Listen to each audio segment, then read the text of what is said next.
Hey guys, Matt and Jesse. We are going over our games from the Winter Swiss Open tournament, and we're going to start with your game, Jesse. Yeah, so I'm playing. This is round four, but it's only my second game because I had a bye in the first two rounds and I lost last week. And so this is my first, or I guess this is my second game in the tournament. And I am playing white against a younger guy. He's maybe like 15, 16, 17 years old. And the game started off with e4, and we get a Caro-Kann. And actually, after the game, he told me that he was looking at Gotham Chess's Caro-Kann course. So let's see kind of how Gotham taught him. Gotham Chess has kind of been our like nemesis lately. You had another game against the Gotham repertoire, right? Yeah, I feel like a lot of people have the Gotham course for the Caro. Yeah, they don't know what they're missing out for the chess goals course. Ooh. So I'm following our e4 repertoire, and I push on here. And this knight f3 move has proved a little tricky, I feel like. I don't think a lot of people see this. They're used to either taking or defending. So we like throwing in knight f3 and bishop g4. So this is already getting a little scary for black because white is going to be up a pawn here, and it's not going to be easy to get it back. So free pawn, baby, let's take it. And you know what worries me with black's position? This diagonal to the black king. Like whenever you see Oh, that bishop go out to g4 and the potential for bishop b5 check, I'm always thinking about that diagonal.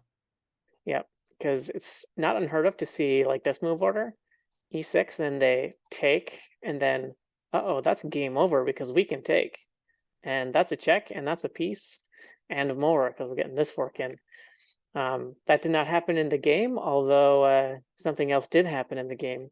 So d takes c5, and the move in the game is e6, so hitting the pawn. Like I said, we're going to be as stubborn as we can and hang on to that pawn. So bishop e3, defending the pawn, knight c6, and then c3, a very sneaky move because it appears that white can win our e5 pawn. And after a short think, our opponent does take knight takes e5. And what is the move here, Matt? I'm looking again at this diagonal, a4 to the king. And one thing I would consider is can we play knight takes e5 and do that same line? But now this king has the chance to maybe move to e7 after the bishop check. So queen to a4 check is the other move that comes to mind. We can get away with that and then maybe taking the knight or taking the bishop if the knight retreats. Yep, that's right. So we play queen a4 check, and we're winning a piece here. There is no way out of this for white. Or sorry, for black. So let's say black is stubborn and tries to block with the queen, so this bishop stays defended. Well, we actually have another move we can insert here, so that's bishop b5, and now we're just on the queen. There's no way to block it other than the knight here, and we can just scoop up the pawn, or sorry, scoop up the bishop. Wow. So yep. So what happened in the game is knight back to c6, and my opponent, I do not think, saw that his bishop was hanging.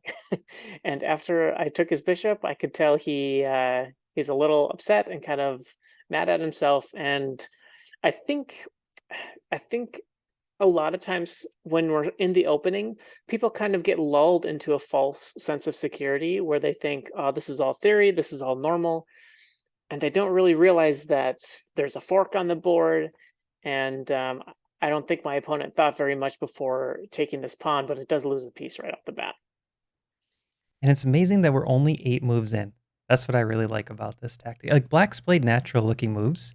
You know, they always want to Mhm. get hero players want to get their bishop outside the pawn chain, the knight developed, snag their pawn back, but it just falls apart. Yeah, it's just one of those things where you need to really look into the opening so you know the common traps.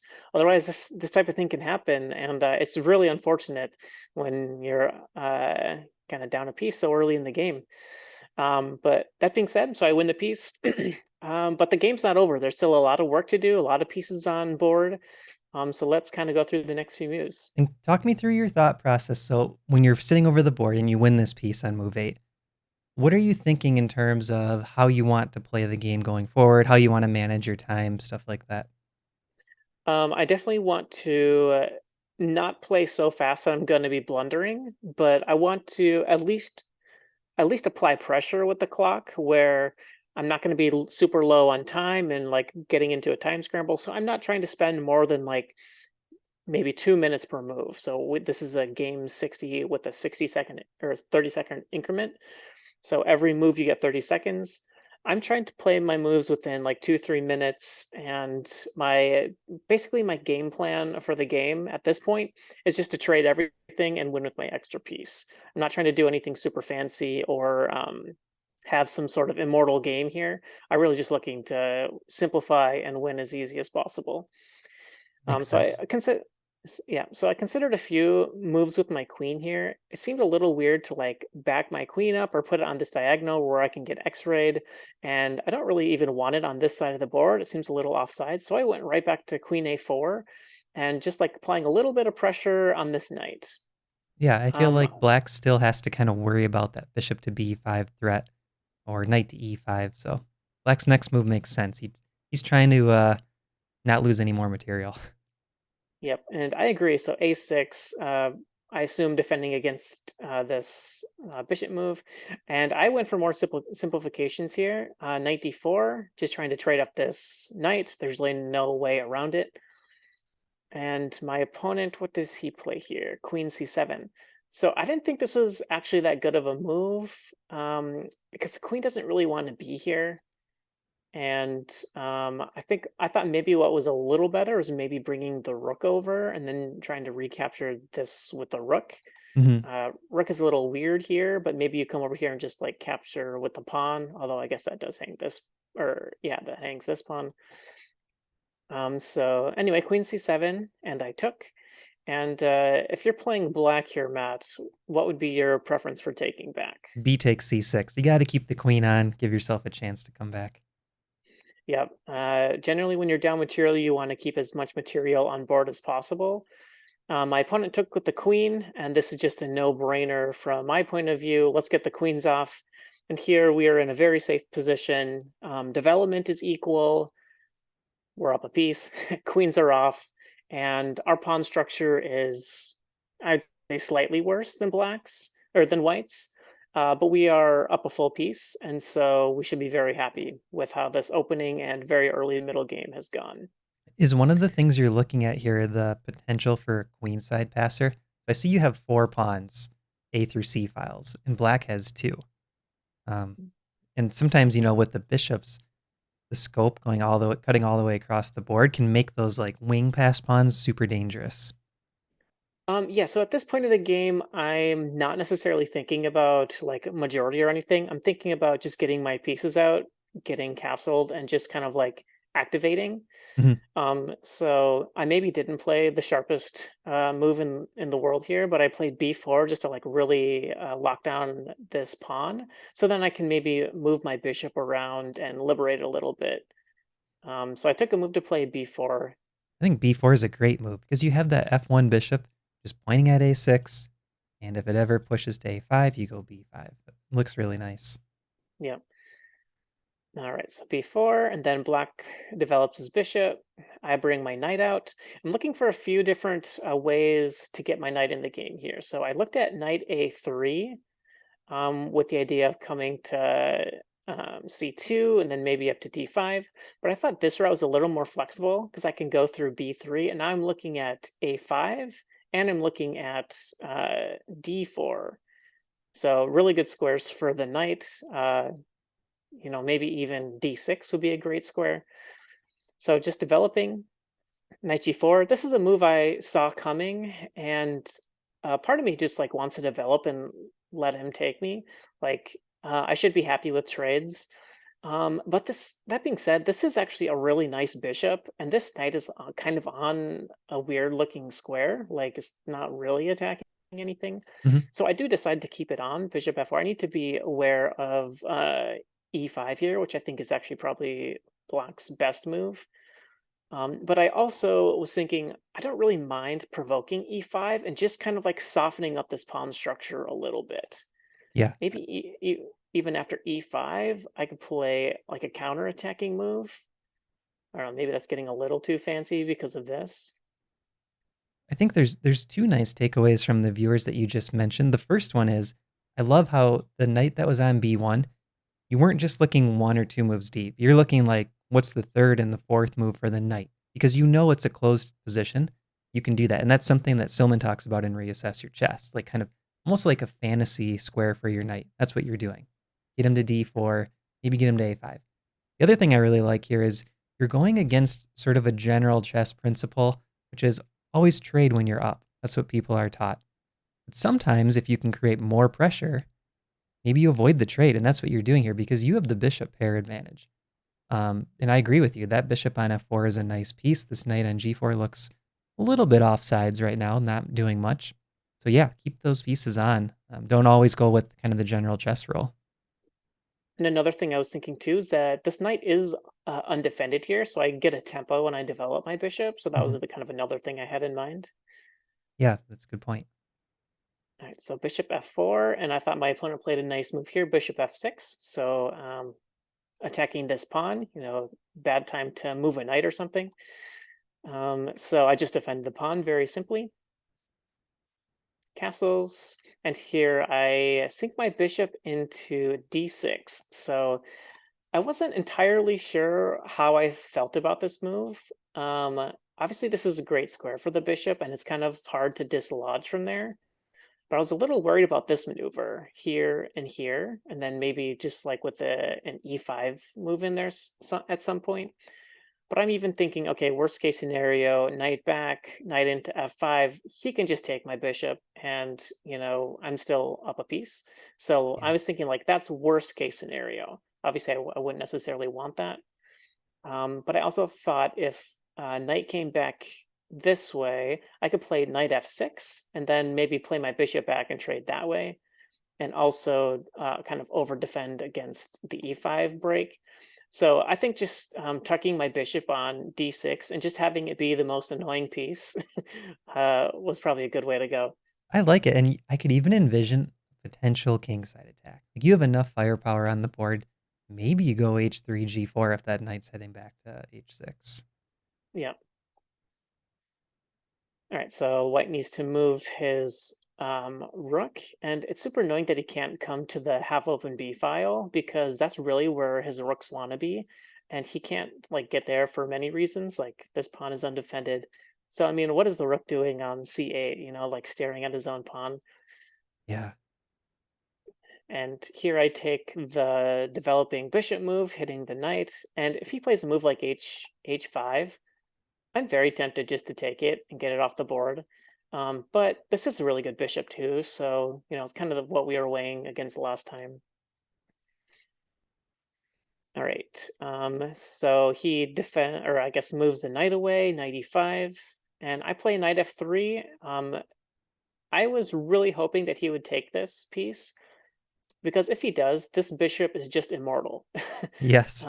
There's like no way to get it off the board, and so I think he made a very good decision here to not take the knight, and he retreats the knight.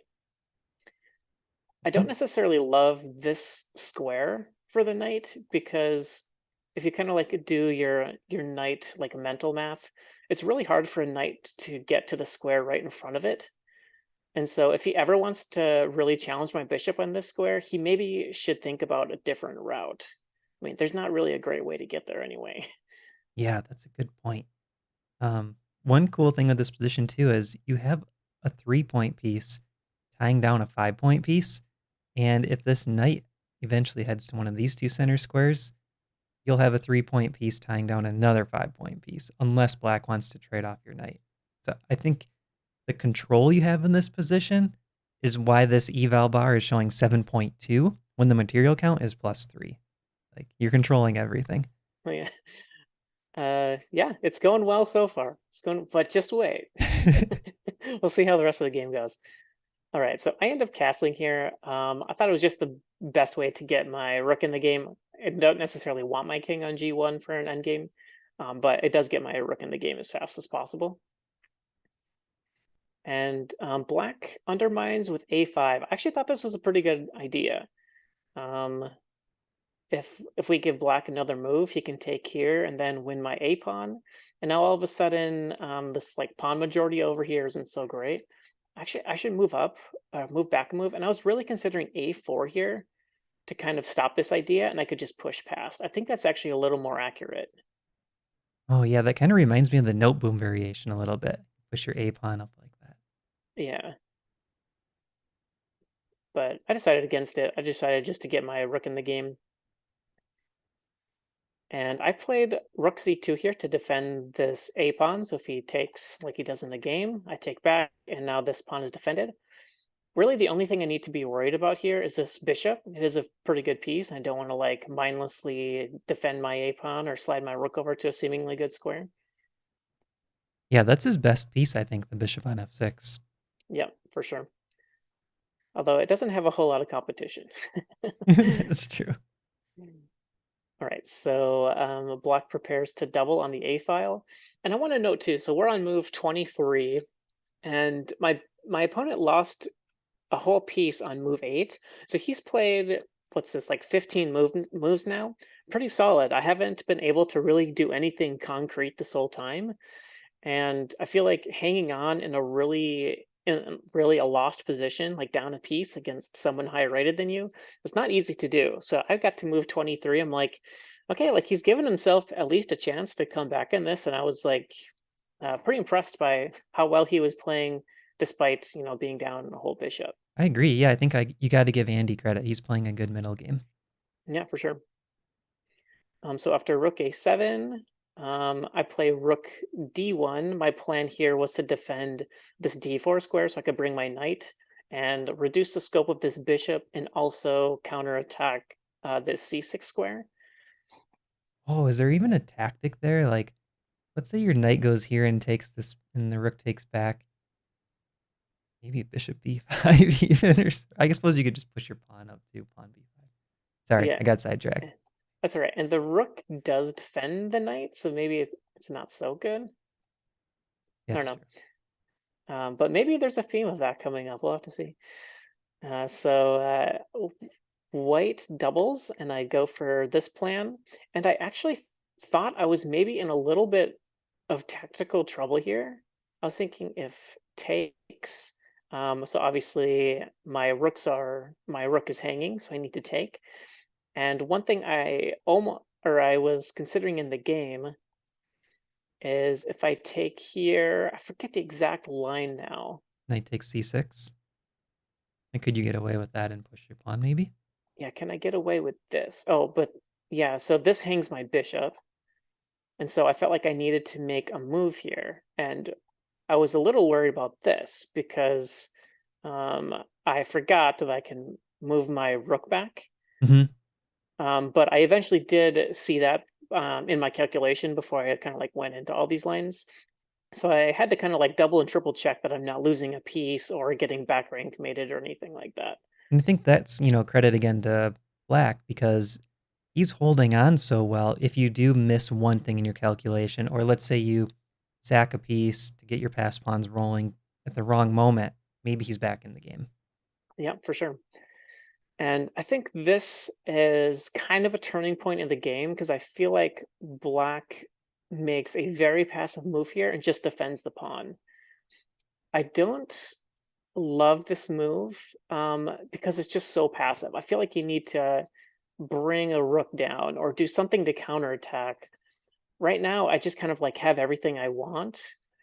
Yeah. And in this position, I ended up going for this knight sack that we were talking about. And the thing I like most about this is that all these pawn push moves come with tempo.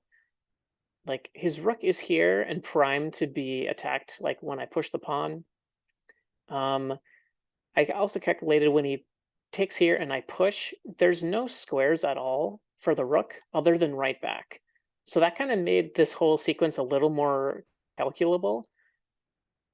So This here and that's a sorry, go cool on. sequence because you're only +1 on material. So you're Yeah, taking a bit of a risk if this doesn't work out. But yeah, I, for sure. I love this d6 bishop too, guarding that queening square. Yeah. And the engine is saying B6 is better here. I thought C6 was a little more accurate. But one kind of bummer is that he can blockade the pawns with knight b6. When I first sacrificed the knight here, I only was looking at this line, that, and then oh yeah, here, and then knight all the way back. Hmm. And so here, this is just game over. Like there's just nothing to do. So I gotta admit, I did not see knight b6. But I played bishop c5 here, just really annoying this knight and harassing it. And like, there's really no good way to defend this knight. Actually, the move I was looking at in the game is bishop d8, and I thought this was kind of the only way to really hang on for black. Hmm. But look how tied up these pieces are. Yeah, and I think you mentioned this to me too after the game. You know, even if you can't find the concrete win here, you knew it was winning. You knew eventually those pawns would be rolling up the board, and black's position was kind of stuck. Yeah, you get these super advanced pawns, and my plan is to go rook a1 and just push this pawn, and like these three connected passers are unstoppable, especially given the bishop. Like maybe at some time I can move a bishop to a more creative square and just clear away or trade off a piece or something. Hmm. But that didn't happen in the game. In the game, it was rook b8 defending the knight, and after I take the knight, there is no way to stop the c pawn. Wow. Yeah, That's like the connected pass pawns on the sixth are worth a rook. And that's essentially what this is. One's on the fifth, but same idea. You have a rook behind it. Um, yeah, that pawn's worth a rook. He has to sack. yeah, exactly. And we can kind of go through these next moves pretty quickly. Nothing really of substance here. Oh, I want to say that when I played a5, I was proud that I did see bishop d8 with this x-ray. But it is just an easy way for me to trade down. And this b pawn is a beast. I eventually win the bishop for it. And now I'm just going to use my bishop to kind of hunt these pawns down. And this is where my opponent resigned.